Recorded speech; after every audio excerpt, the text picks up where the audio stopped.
ಹರಿಣಿ ಆ ಶರ್ಟಲ್ಲಿ ಅಂಥದ್ದು ಏನು ಇಟ್ಟಿರ್ಬೋದು? ಈ ಕೆಲಸದೊಳಗೆ ನಾನು ಹೇಳಿದ ಮಾತು ಅರ್ಥ ಆಗಿದೆಯೋ ಇಲ್ವೋ ಅಂತೂ ಗೊತ್ತಾಗ್ತಿಲ್ಲ. ಒಟ್ಟಿನಲ್ಲಿ ಯಾವುದೇ ಕಾರಣಕ್ಕೂ ಅದು ಮಿಸ್ ಆಗಬಾರ್ದು. ಹರಿಣಿ, ತಿಂಡಿ ತಗೋಬಾಮ್ಮ.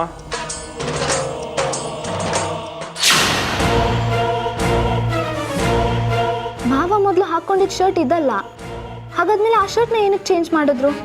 ಆ ಸರ್ಟಿಫಿಕೇಟ್ ಅದನ್ನ ನೋಡಿರ್ತಾರ ಮಾವ? ಇಲ್ಲ, ನೋಡಿರೋಕ್ಕೆ ಚಾನ್ಸ್ ಇಲ್ಲ. ನನಗನ್ಸುತ್ತೆ ಆ ಸರ್ಟಿಫಿಕೇಟ್ ಅಲ್ಲೇ ಎಲ್ಲಾದರೂ ಬಿದ್ದಿರಬೇಕು ಅಂತ. ಒಂದು ವೇಳೆ ಮಾಯನ್ಗೇನಾದರೂ ಈ ಸರ್ಟಿಫಿಕೇಟ್ ವಿಷಯ ಗೊತ್ತಾದರೆ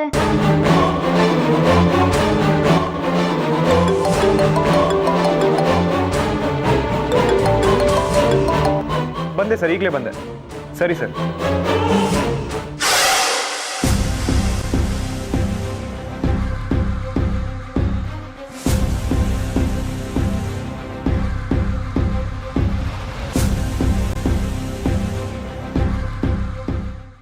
ಮುತ್ತು ಮಾವನ ಶರ್ಟ್ ಎಲ್ಲೋಯ್ತು?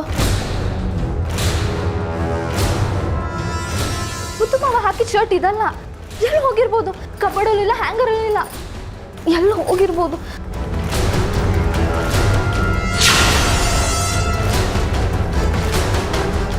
ಹಾಳಾದ ಮನೆ ಕೆಲಸದೊಟ್ಟು ಕಾಟ ತಪ್ತು ಅನ್ಕೊಂಡೆ. ಈಗ ಇವಳಿಗೊಬ್ಳು ಬೇರೆ ಎಲ್ಲಿ ಹೋದ್ಲು?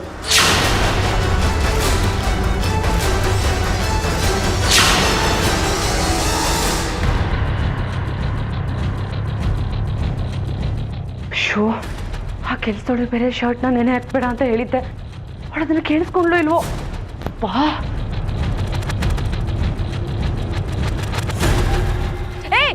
ಒಂದ್ ನಿಮಿಷ. ನಾನು ನಿನಗೆ ಹೇಳಿದ್ದೇನು, ನೀನು ಮಾಡ್ತಿರೋದೇನು? ತಲೆಗಿಲ್ಲೇನಾದ್ರೂ ಕೆಟ್ಟಿದ್ಯಾ? ಆ ಶರ್ಟ್ ತಗೊಂಡಿಲ್ಲಿಗೆ ಬಾ. ಇವರು ಅವಾಗಲೇ ಹೇಳಿದ್ದು ಈ ಶರ್ಟ್ ಬಗ್ಗೆನಾ? ಏನ್ ಯೋಚನೆ ಮಾಡ್ಕೊಂಡು ನಿಂತಿದ್ಯಾ? ಶರ್ಟ್ ತಗೊಂಡ್ ಬಾ. ಅಯ್ಯೋ, ಆ ಶರ್ಟ್ ಅವಳ ಕೈಲಿದೆ. ಒಂದು ವೇಳೆ ಸರ್ಟಿಫಿಕೇಟ್ ಏನಾದರೂ ಅವಳ ಕೈಗೆ ಸಿಕ್ಕಿದ್ರೆ ಏನು ಮಾಡೋದು?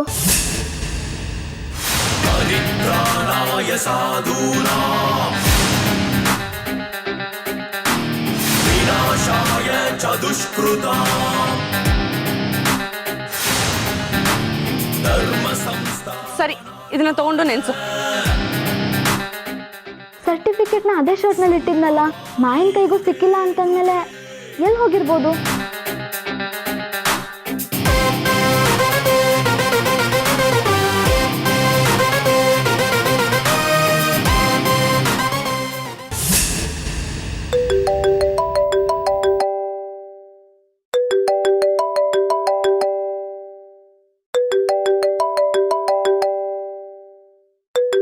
ಹಾಸ್ಪಿಟ್ಲಿಂದ ಫೋನ್.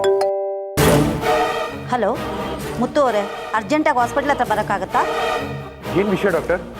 ಚಿಕ್ಕಮ್ಮ ಹುಷಾರಾಗಿದ್ದಾರಲ್ವಾ? ಅದು ನೇರವಾಗಿ ಮಾತಾಡೋಂಥ ವಿಷಯ, ಸ್ವಲ್ಪ ಬೇಗ ಬನ್ನಿ. ಸರಿ ಡಾಕ್ಟರ್.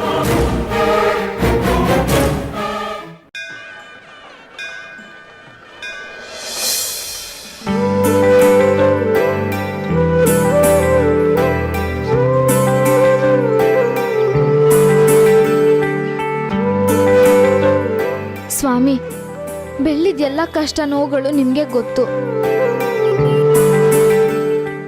ಆ ದೇವರು ಯಾಕೆ ಇವಳಿಗೆ ಇಷ್ಟೊಂದು ಕಷ್ಟದ ಮೇಲೆ ಕಷ್ಟ ಕೊಟ್ಟು ಹಿಂಸೆ ಮಾಡ್ತಿದ್ದಾನಂತ ಗೊತ್ತಿಲ್ಲ. ಇವಳು ಮನ್ಸಾರೆ ಖುಷಿಯಿಂದ ಇದ್ದಿದ್ದು ನಾನು ಯಾವತ್ತೂ ನೋಡಲೇ ಇಲ್ಲ ಸ್ವಾಮಿ.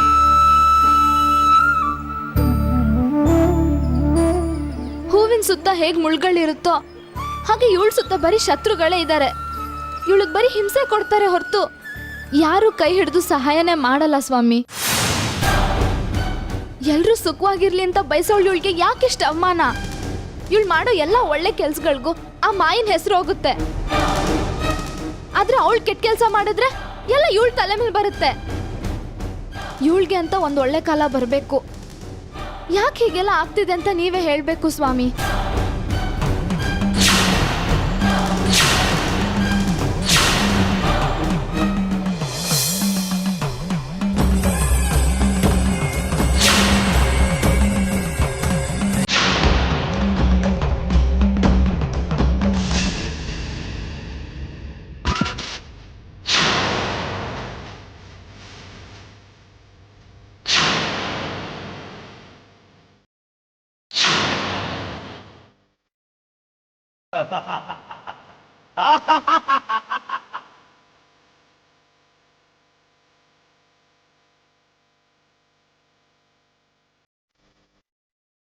ದೇವರ ದೇವ ಮಹಾದೇವ ಆ ಶಿವನಿಗೆ ಕಷ್ಟ ತಪ್ಪಲಿಲ್ಲ.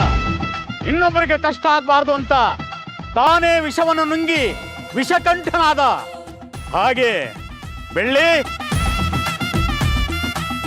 ನೀನು ಅಷ್ಟೇ ಬೇರೆಯವರಿಗೆ ಕಷ್ಟ ಆಗಬಾರ್ದು ಅಂತ ಎಲ್ಲವನ್ನೂ ಸಹನೆಯಿಂದ ತೀರಿಸ್ಕೊಳ್ತಾ ಇದ್ಯಾ. ಒಂದಲ್ಲ ಒಂದು ದಿನ ನಿನ್ನ ಬಾಳಲ್ಲೂ ಬೆಳದಿಂಗಳು ಬಂದೇ ಬರುತ್ತೆ.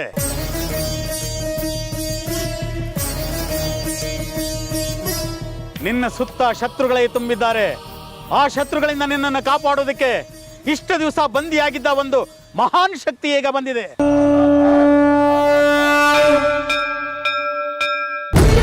ನಿನಗೋಸ್ಕರ ಬಂದಿದೆ, ಕೇವಲ ನಿನಗಾಗಿ ಬಂದಿದೆ. ನಿನ್ನ ಕಣ್ಣಿನಿಂದ ಒಂದೇ ಒಂದು ಹನಿ ನೀರು ಬಿದ್ರು ಅದು ಸಹಿಸ್ಕೊಳ್ಳೋದಿಲ್ಲ. ನಿನ್ನ ಖುಷಿಗೋಸ್ಕರ, ನಿನ್ನ ನಗುಗೋಸ್ಕರ ಎಷ್ಟೇ ಕಷ್ಟ ಬಂದ್ರು ಆ ಶಕ್ತಿ ನಿನಗೋಸ್ಕರ ಸಹಿಸಿಕೊಳ್ಳುತ್ತೆ. ಆದ್ರೆ ಅವರೆಲ್ಲರೂ ಸೇರಿ ಅದನ್ನು ಬಂಧಿಸಿಟ್ಟಿದ್ರು. ಈಗ ಆ ದೇವಿ ವರದಿಂದ ನಿನ್ನ ಹತ್ರ ಬಂದಿದ್ದಾಳಮ್ಮ. ಇನ್ಯಾವತ್ತೂ ನಿನ್ನನ್ನು ಬಿಟ್ಟು ಹೋಗೋದಿಲ್ಲ. ಈಗ ಮೋಡಗಳೆಲ್ಲ ಸರಿದು ಸೂರ್ಯನ ಬೆಳಕು ನಿನ್ನ ಮೇಲೆ ಬೀಳುವ ಸಮಯ ಬಂದಿದೆ.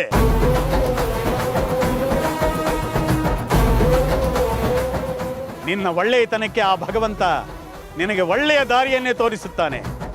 ಧೈರ್ಯವಾಗಿ ಹೋಗಿ ಬಾ ಮಗಳೇ.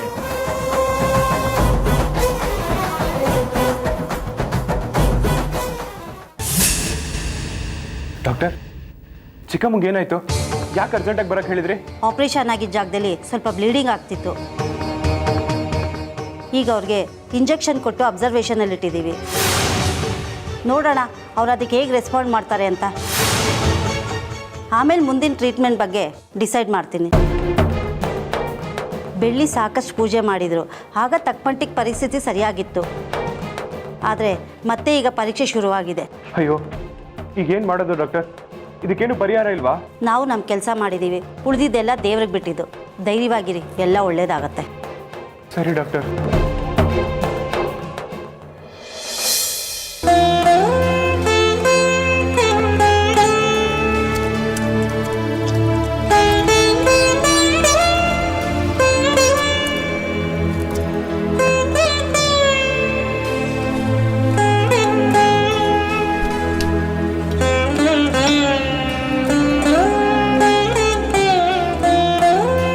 ಅಮ್ಮ, ಭಿಕ್ಷೆ ಹಾಕಿಮ್ಮ.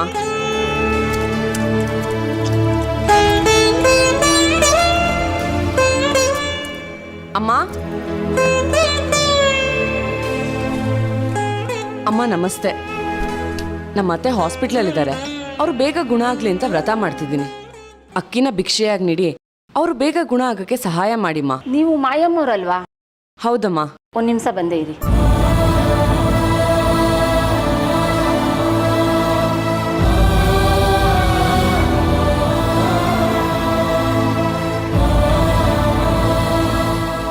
ನೀವು ಅನ್ಕೊಂಡಿದ್ದು ನೆರವೇರ್ಲಿ ಅಂತ ಚಾಮುಂಡೇಶ್ವರನ ಬೇಡ್ಕೋತೀನಮ್ಮ. ಒಳ್ಳೇದಾಗ್ಲಿ. ಸರಿ ಅಮ್ಮ, ನಾನಿನ್ ಬರ್ತೀನಿ.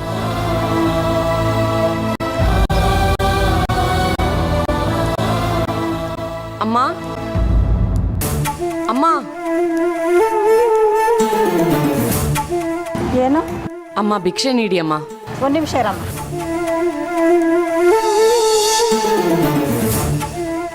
ಈಗಿನ ಕಾಲದಲ್ಲಿ ಅತ್ತೆ ಕಂಡ್ರೆ ಸೊಸೆಗಾಗಲ್ಲ, ಸೊಸೆ ಕಂಡ್ರೆ ಅತ್ತೆಗಾಗಲ್ಲ. ಆದರೆ ನಿಮ್ಮ ಅತ್ತೆನ ಎಷ್ಟು ಚೆನ್ನಾಗಿ ನೋಡ್ಕೊತೀರಾ. ನೀಲಾಂಬ್ರಿ ಅಮ್ಮವರು ನಿಮ್ಗೆ ತುಂಬ ಅದೃಷ್ಟ ಮಾಡಿದ್ದಾರೆ.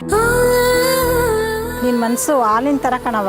ಮುತ್ತಣ್ಣ ತುಂಬ ಪುಣ್ಯ ಮಾಡಿರ್ಬೇಕು.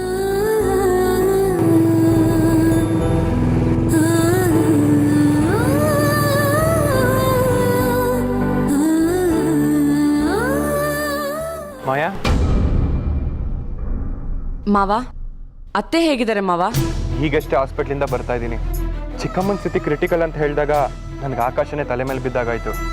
ಆದರೆ ಚಿಕ್ಕಮ್ಮ ಗುಣ ಆಗಲಿ ಅಂತ ನೀನು ಭಿಕ್ಷೆ ಬೇಡ್ತಿದ್ಯಾ ನೋಡು. ಇದನ್ನ ನೋಡಿದ್ಮೇಲೆ ನಂಗೆ ಧೈರ್ಯ ಬರ್ತಿದೆ ಮಾಯಾ. ನಿನ್ನ ಉಪಕಾರನ ನಾನು ಯಾವತ್ತೂ ಮರೆಯಲ್ಲ. ಅಯ್ಯೋ, ಉಪಕಾರ ಅಂತ ಯಾಕೆ ಹೇಳ್ತೀರಾ ಮಾವ? ಭೂಮಿ ಮೇಲೆ ಎಲ್ಲ ಇದೆ ಮಾವ. ಪ್ರೀತಿ ವಿಶ್ವಾಸದ ಕೊರತೆ ಇದೆ ಅಷ್ಟೇ. ನಾವು ಪ್ರೀತಿನ ಹಂಚಬೇಕು, ಆದಷ್ಟು ಗಳಿಸೋ ಪ್ರಯತ್ನ ಮಾಡಬೇಕು. ನಾನು ಇಷ್ಟೆಲ್ಲ ಕಷ್ಟಪಡ್ತಿರೋದು ನನಗೇನು ಅನಿಸ್ತಿಲ್ಲ ಮಾವ. ಅತ್ತೆ ಆದಷ್ಟು ಬೇಗ ಗುಣ ಆಗಿ ಮನೆಗೆ ವಾಪಸ್ ಬಂದರೆ ನನಗಷ್ಟೇ ಸಾಕು. ನಿಮ್ಮ ಕಣ್ಣಲ್ಲಿರೋ ನೋವನ್ನ ನನ್ನ ಕೈಯಲ್ಲಿ ನೋಡೋಕ್ಕಾಗಲ್ಲ ಮಾವ. ಆದಷ್ಟು ಬೇಗ ಅದನ್ನು ಅಳಿಸಿ ಮತ್ತೆ ಮೊದಲಿನ ಥರ ಇರೋ ಹಾಗೆ ಮಾಡಬೇಕು. ಅದೇ ನನ್ನ ಆಸೆ. ಸರಿ ಮಾವ, ಇನ್ನೂ ತುಂಬ ಮನೆಗಳಿಗೆ ಹೋಗೋದಿದೆ. ನಾನು ಬರ್ತೀನಿ. ಅಮ್ಮ,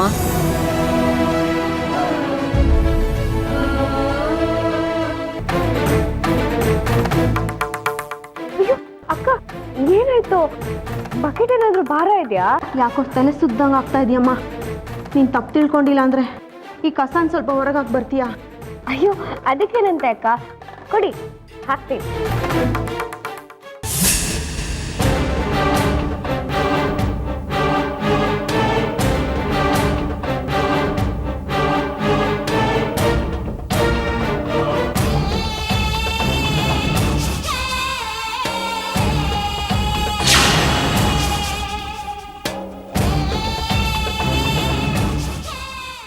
ಬಕೆಟ್ ತುಂಬ ಉಪಕಾರ ಆಯ್ತು ಕಣವ. ಅಯ್ಯೋ ಇಷ್ಟಕ್ಕೆಲ್ಲ ಯಾಕಕ್ಕ ಉಪಕಾರದ ಮಾತೆಲ್ಲ? ಬೇರೆ ಏನಾದರೂ ಕೆಲಸ ಮಾಡ್ಕೊಡ್ಲಾ? ಬಟ್ಟೆ ಹಾಕೊಡ್ಲಾ? ಅದೆಲ್ಲ ಏನು ಬೇಡವ, ಉಳಿದ ಕೆಲಸ ನಾನು ಮಾಡ್ಕೊತೀನಿ. ಸರಿ. ಸಹಾಯ ಮಾಡೋ ಗುಣ ಅಂದರೆ ಎಲ್ಲ ಕಡೆ ಬುದ್ಧಿವಂತಿಕೆ ತೋರಿಸ್ಬಾರ್ದು ಬೆಳ್ಳಿ. ಒಂದು ವೇಳೆ ಹಾಗೆ ಮಾಡಿದರೆ ಏನಾಗತ್ತೆ ಅಂತ ನಿನಗೆ ಸದ್ಯದಲ್ಲೇ ಗೊತ್ತಾಗತ್ತೆ. ಸುಷ್ಮಿತಾ, ದೇವಸ್ಥಾನಕ್ಕೆ ಹೋಗ್ಬೇಕಾದ್ರೆ ಮಡಿ ಭಿಕ್ಷೆ ಕೇಳ್ಕೊಂಡ್ ಬಂದಿರೋ ಅಕ್ಕಿನ ಮರಿಬಾರ್ದು. ಒಂದ್ ವೇಳೆ ಮರೆತ್ರೆ ದೊಡ್ಡ ಪ್ರಮಾದ ಆಗತ್ತೆ ಅಂತ ಅಮ್ಮ ಹೇಳಿದ್ದಾರೆ. ಎಲ್ಲಿದೆ? ನಾನು ಅದನ್ನೇ ಹುಡುಕ್ತಿದ್ದೀನಿ, ಎಲ್ಲೂ ಸಿಕ್ತಿಲ್ಲ ಮಾಯಾ. ಹೌದಾ, ಸಿಕ್ತಿಲ್ವಾ? ಕವಿತಾ, ಕವಿತಾ ಬಾ ಇಲ್ಲಿ. ಹಾಂ ಅಮ್ಮವ್ರೆ. ನಾನು ಇಲ್ಲೊಂದು ಸಣ್ಣ ಬ್ಯಾಗ್ ಇಟ್ಟಿದ್ನಲ್ಲ, ಎಲ್ಲದು? ಗೊತ್ತಿಲ್ಲ ಅಮ್ಮವ್ರೆ, ನಂಗೆ ಬೇರೆ ಹುಷಾರಿಲ್ಲ. ಬೆಳ್ಳಿನ ಕೇಳಿ. ಮನೇಲಿರೋ ಎಲ್ಲ ವಸ್ತು ಹಾಗೇ ಇದೆ, ಇದೊಂದು ಬ್ಯಾಗ್ ಮಾತ್ರ ಮಿಸ್ಸಿಂಗ್ ಅಂದ್ರೆ ಏನರ್ಥ? ಮನೆಗೆ ಹೋಗಿ ಭಿಕ್ಷೆ ಬೇಡಿ ತಗೊಂಡ್ ಬಂದಿದ್ದೀನಿ. ಏನ್ ಹುಡುಗಾಟ ಅನ್ಕೊಂಡಿದ್ಯಾ? ಮಾಯಾ, ಅವಳಿಗೆ ಬೈದು ಯಾವ ಪ್ರಯೋಜನನೂ ಇಲ್ಲ. ಕೇಳಬೇಕಾಗಿರೋರನ್ನ ಕೇಳು, ಸರಿಯಾದ ಉತ್ತರ ಸಿಗತ್ತೆ. ಅಂದ್ರೆ ಯಾರ ಬಗ್ಗೆ ಹೇಳ್ತಿದ್ದೀರಾ? ಬೆಳ್ಳಿ ಕಸ ಎಸಿಬೇಕಾದ್ರೆ ಆ ಬ್ಯಾಗನ್ನು ಎಸ್ತಿದ್ದಾಳೆ ಅಂತ ನನ್ನ ಅನುಮಾನ. ಬೆಳ್ಳಿ, ಬಾಯ್ಲಿ. ಅಮ್ಮ ಅಕ್ಕ. ಬೆಳ್ಳಿ, ನಾನು ಮಡಿ ಭಿಕ್ಷೆ ಬೇಡ್ಕೊಂಡ್ ಬಂದಿರೋ ಅಕ್ಕಿನ ಇಲ್ಲಿ ಬ್ಯಾಗಲ್ಲಿ ಇಟ್ಟಿದ್ದೆ. ನೀನೇನಾದ್ರೂ ನೋಡಿದ್ಯಾ? ಇಲ್ಲ ಅಕ್ಕ, ನಾನು ನೋಡಿಲ್ಲ. ಹಾಗಾದ್ರೆ ಕಸದ ತೊಟ್ಟಿಲಿ ಏನ್ ಚೆಲ್ ಬಂದೆ? ಅದ್ರಲ್ಲಿ ಅಕ್ಕಿ ಇರ್ಲಿಲ್ವಾ? ನಿಜ ಹೇಳು ಬೆಳ್ಳಿ. ಇಲ್ಲ ಅಕ್ಕ, ನೀವಷ್ಟು ಕಷ್ಟಪಟ್ಟು ತಂದಿರೋ ಅಕ್ಕಿನ ನಾನು ಯಾಕೆ ಬಿಸಾಕ್ಲಿ? ಕವಿತಾ ಅಕ್ಕ ಕಸ ಬಿಸಾಕು ಅಂತ ಬಕೆಟ್ ಕೊಟ್ರು, ಅದನ್ನ ತಗೊಂಡೋಗಿ ಬಿಸಾಕ್ಬಿಟ್ಟು ಬಂದೆ ಅಷ್ಟೇ. ಬೆಳ್ಳಿ, ನಿನ್ನ ಮೇಲೆ ನಂಬಿಕೆ ಇದೆ, ಆದರೆ ನಿನ್ನ ಮಾತು ಮೇಲೆ ಯಾಕೋ ನಂಬಿಕೆ ಬರ್ತಿಲ್ಲ.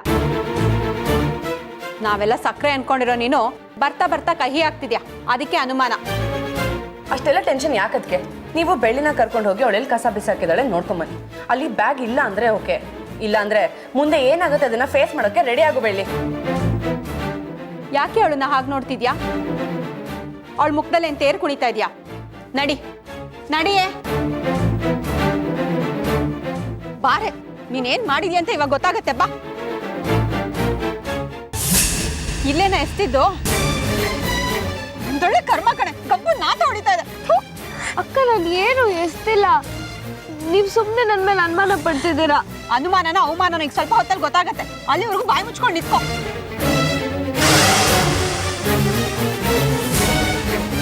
ಚಲೋ, ನಿನ್ನಿಂದನೇ ಕೊಡೆ.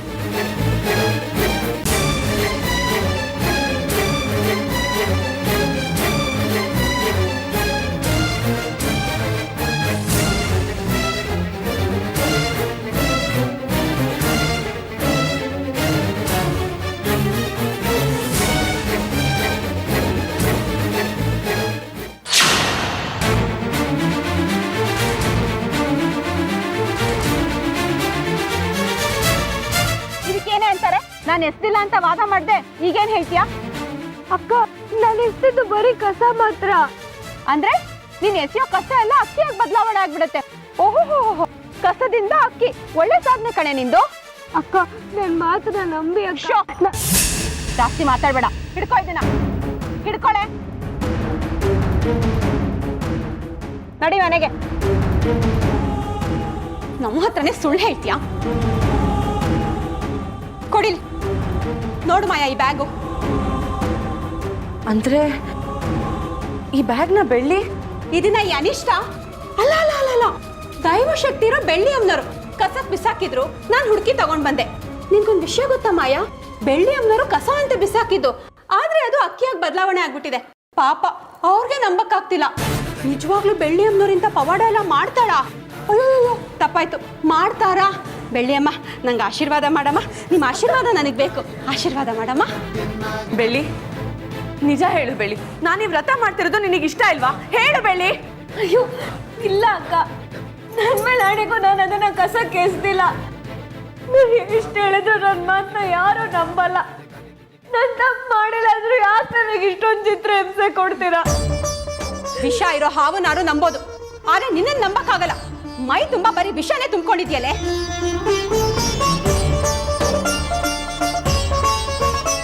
ನಮ್ಮನ್ನ ನೆಮ್ಮದಿಯಾಗಿ ಬದುಕೋಕ್ ಬಿಡು. ಮಾಯಾ ಬೆನ್ನಿಗೆ ಚೂರಿ ಆಗದೆ ಅಂತ ಎಷ್ಟು ಬೇಜಾರು ಮಾಡ್ಕೊಂಡು ಹೇಳಿ ನೋಡು. ಅವಳು ಕಂಡ್ರೆ ಯಾಕೆ ಅಷ್ಟೊಂದು ಬೇಷ ನಿನ್ಗೆ? ನೋಡು ಬೆಳ್ಳಿ, ಮಾಯಾ ಈ ಮನೇಲಿರೋದು ನಿನಗೆ ಇಷ್ಟ ಇಲ್ಲ ಅಂದ್ರೆ ನೇರವಾಗಿ ಹೋಗಿ ಮುತ್ತಣ್ಣನ ಹತ್ರ ಹೇಳ್ಬಿಡು. ಅದನ್ನ ಬಿಟ್ಬಿಟ್ಟು ಮಾಲೆ ಬರ್ದು ಹಾಕೋದು, ಅಕ್ಕಿನ ತಗೊಂಡೋಗಿ ಕಸಕ್ ಬಿಸಾಕೋದು, ಇದು ಒಳ್ಳೆ ಮನ್ಸಿರೋರು ಮಾಡೋ ಕೆಲಸ ಅಲ್ಲ, ತಿಳ್ಕೊ.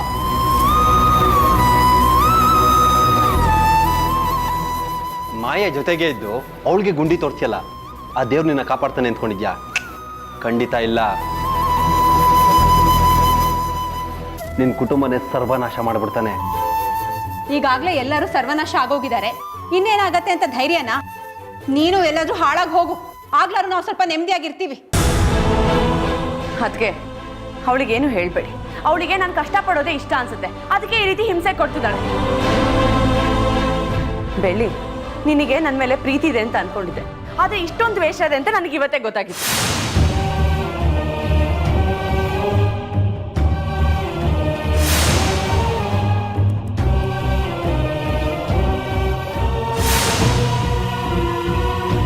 ನಾನು ಮಾಡ್ತಿರೋ ಈ ವ್ರತದಿಂದ ಅತ್ತೇನಾದ್ರೂ ಗುಣ ಆಗ್ಬಿಟ್ರೆ ನಾನು ಮುತ್ತು ಮಾವನ ದೃಷ್ಟಿಲಿ ಒಳ್ಳೆಯವಳಾಗ್ತೀನಿ. ಅವ್ರಿಗೆ ನನ್ನ ಮೇಲೆ ಇರೋ ಪ್ರೀತಿ ಇನ್ನೂ ಜಾಸ್ತಿ ಆಗುತ್ತೆ. ಅದೆಲ್ಲ ಆಗ್ಬಾರ್ದು ಅಂತ ತಾನೆ ಬೆಳ್ಳಿ ಈ ರೀತಿ ಮಾಡ್ತಿರೋದು. ಇಲ್ಲ ಅಕ್ಕ, ನನಗೆ ನಿಮ್ಮ ಮೇಲೆ ಯಾವುದೇ ಅಸೂಯೆ ಇಲ್ಲ. ಬರೀ ಮುತ್ತು ಮಾವ ಅಷ್ಟೇ ಇಲ್ಲ, ಸುತ್ತಮುತ್ತ ಇರೋರು ಎಲ್ಲರೂ ಚೆನ್ನಾಗಿರ್ಬೇಕು ಅನ್ನೋದೇ ನನ್ನ ಆಸೆ. ನಾವೆಲ್ಲ ಚೆನ್ನಾಗಿರ್ಬೇಕು ಅಂತ ಬರೀ ಬಾಯಿ ಮಾತಲ್ಲಿ ಹೇಳ್ತಿದ್ಯಾ ಅಷ್ಟೇ, ಆದ್ರೆ ನೀನು ನಿಜವಾದ ಆಸೆ ಬೇರೆನೇ ಇದೆ ಬೆಳ್ಳಿ. ಇಷ್ಟು ದಿನ ಒಳ್ಳೆಯವಳ ತರ ನಾಟಕ ಆಡಿದ್ಲು, ಈಗ ಅವಳು ನಿಜವಾದ ಬಣ್ಣ ಏನು ಅಂತ ತೋರಿಸ್ತಿದ್ದಾಳೆ. ನಾವೆಲ್ಲ ನಿನ್ನ ಬೆಳಕೊಡೋ ದೀಪ ಅನ್ಕೊಂಡಿದ್ವಿ, ಆದ್ರೆ ಈ ರೀತಿ ಸುಡೋ ಬೆಂಕಿ ಆಗ್ತೀಯ ಅಂತ ಕನ್ಸಲ್ಲೂ ಯೋಚನೆ ಮಾಡಿರ್ಲಿಲ್ಲ.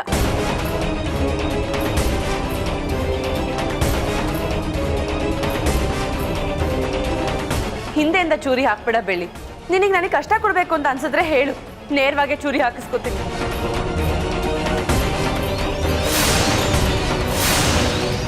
ನಾನು ಏನೇ ವಿಷಯ ಆಗಿದ್ರು ತಡ್ಕೋತಿದ್ದೆ ಬೆಳ್ಳಿ, ಆದ್ರೆ ಈ ವ್ರತನ ನಾನು ಅತ್ತೆ ಗುಣ ಆಗ್ಲಿ ಅಂತ ಮಾಡ್ತಿರೋದು. ನೀನು ಇದಕ್ಕೂ ಅಡ್ಡಿ ಮಾಡ್ತಿದ್ಯಾ ಅಂದ್ರೆ ಅವ್ರ ಗುಣ ಆಗೋದೇ ನಿನಗೆ ಇಷ್ಟ ಇಲ್ಲ ಅಂತ ಆಯ್ತು.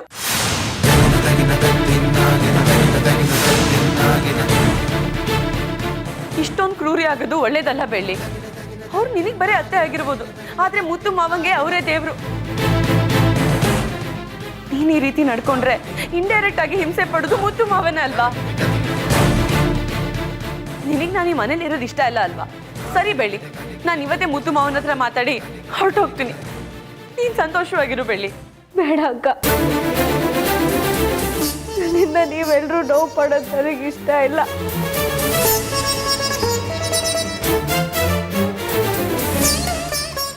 ಅವನ ಹತ್ರ ಮಾತಾಡಿ ಇಲ್ಲಿಂದ ಹೊರಟೋಗ್ತೀನಿ.